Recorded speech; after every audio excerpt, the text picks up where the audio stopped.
अस्सलामु अलैकुम रहमतुल्लाहि व बरकातुहू। मेरे दोस्तों, जिस वक्त हज़रत मौलाना खलीलुर रहमान साहब सज्जाद नुमानी दामत बरकातुहू की मुलाकात डॉक्टर APJ अब्दुल कलाम साहब से हुई तो हज़रत ने डॉक्टर साहब से क्या सवाल पूछा और डॉक्टर साहब ने हज़रत के सवाल का जवाब अपने तकरीर में दिया। क्या है वो सवाल व जवाब, आइए हम हज़रत ही की ज़बानी उस पूरे वाक़े को सुनते हैं। President APJ Abdul Kalam, India के साबिक राष्ट्रपति, वो और मैं एक तमिलनाडु के स्कूल के फंक्शन में बुलाए गए। वो चीफ गेस्ट थे और मैं गेस्ट ऑफ ऑनर था। तो प्रेसिडेंट के पास मुझे बिठाया गया था। तो मैंने उनसे कहा कि honourable your excellency, very common that you use the word of day dreaming. राष्ट्रपति जी, आप बार बार दिन में ख्वाब देखने की बात कहते हैं। What do you mean by it? आप उसका क्या मतलब लेते हैं? कहने लगे, can you allow me to explain it in my speech?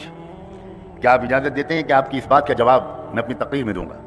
मैंने कहा नो प्रॉब्लम, गो अहेड। फिर वो तकरीर करने के लिए खड़े हुए तो उन्होंने मेरा हवाला दिया कि brother Sajjad Numani has asked me a question right now that Mr. President, you many times use the terminology of daydreaming. What do you mean by it? And I promised him and got his permission to explain it in my speech. ये उन्होंने शुरू में कहा कि सज्जाद नुमानी साहब ने मुझसे पूछा था और मैंने उसका जवाब ये दिया था कि मैं आपकी बात का जवाब अपनी तकरीर में दूंगा। फिर वो स्कूल के हज़ारों लड़के लड़कियां सामने बैठे थे और उन्होंने उनको खिताब करके कहा कि रात में देखे हुए ख्वाब उनसे इंसान नहीं बनता, जागते हुए जो ख्वाब आदमी देखता है उनसे बनता है। जागते हुए उन्होंने कहा कि देखा करो ख्वाब कि मैं मुल्क का लीडर बनूंगा, मैं कौम का रहबर बनूंगा, मैं इंसानियत का खिदमत गुजार बनूंगा, मैं लूटूंगा नहीं, सूखी रोटी खाऊंगा लेकिन भूखे लोगों के पेट भरूंगा, मैं लोगों के आंसू पोंछूंगा, मैं रिश्ते जिनके टूट गए उनके रिश्तों को जोड़ूंगा।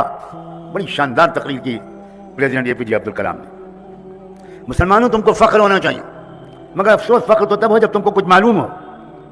तुम्हें तो तुम्हारे मुक़र्रिरीन या ज़मीन से नीचे की बातें बताते हैं, आसमान से ऊपर की। प्रेसिडेंट APJ अब्दुल कलाम राष्ट्रपति भवन में जब आए थे तो एक सूटकेस लेकर आए थे और राष्ट्रपति भवन में 34 कमरे हैं, बहुत आलीशान कमरे हैं। प्रेसिडेंट APJ अब्दुल कलाम ने राष्ट्रपति भवन में कदम रखते ही ये कहा कि 2 कमरे खुले रहेंगे, बाकी सब लॉक कर दो। मैं किसी कमरे को यूज़ नहीं करूंगा, सिर्फ 2 कमरे। एक कमरे मेरे बैठने और सोने के लिए, एक कमरे लोगों से मुलाकात के लिए, नथिंग मोर देन दैट।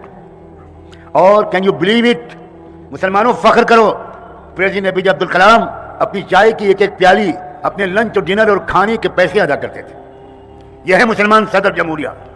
और एक आज के हमारे लीडर हैं, खरबों डॉलर रोजाना लूट रहे हैं। यह हैं देशभक्त, यह हैं राष्ट्रवादी, या प्रेसिडेंट APJ अब्दुल कलाम थे, या डॉक्टर जाकिर हुसैन थे, या सदर फखरुद्दीन अली अहमद थे। मुसलमानों, तुम अपने लीडरों की भी नाकदरे हो। तुम्हें सिर्फ तनकीद करना आता है, तुम्हें सिर्फ कीड़े निकालना आता है, तुम्हें लोगों की खूबियों को तलाश करना नहीं आता। ये तुम्हारी बीमारी है।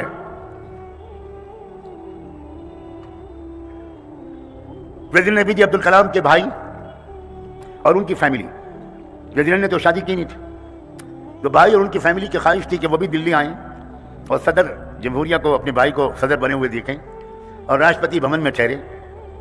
तो प्रेसिडेंट APJ अब्दुल कलाम ने रियासती और सरकारी हवाई जहाज़ से उनको नहीं बुलवाया, जबकि प्रोटोकॉल ये कहता था, सरकारी निज़ाम ये था कि सरकारी जहाज़ भेजा जाता और वो उससे आते।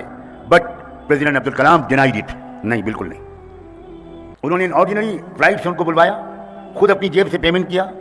2 या 3 दिन वो लोग राष्ट्रपति भवन में रहे। आप यकीन नहीं करोगे, उनके 2-3 दिन रहने का किराया राष्ट्रपति अब्दुल कलाम ने सरकारी खजाने में जमा किया। यह है मुसलमान। मगर शायद गैरत जिस चीज का नाम है वो तुम्हारे घर में मर चुकी। मुसलमानों को अपने उलमा की भी कदर नहीं, अपने सियासी लीडरों की भी कदर नहीं जो ईमानदार थे। Mister Yunus Salim railway minister रहे बहुत अरसे तक। मिस्टर यूनुस सलीम मेरे वालिद माजिद के बड़े आशिक और शहदाई थे। यूनुस सलीम अपने किराए से आते थे, रेलवे मिनिस्टर के बावजूद अपने टिकट से आते थे, अपने टिकट से जाते थे। मुसलमान से बढ़कर ईमानदार ढूंढोगे तुम इस मुल्क में? जिस मुल्क के बाबाओं साधुओं ने बच्चियों की इज्जतें लूटी हैं और आज वो जेल में हैं। क्या मुल्क के हुक्मरानों की आंखें रोशनी से महरूम हो गई हैं? क्या मुल्क के हुक्मरान अंधे हो गए? क्या मुल्क के मीडिया वाले अंधे हो गए? क्या उनको सच्ची तस्वीर नजर नहीं आ रही?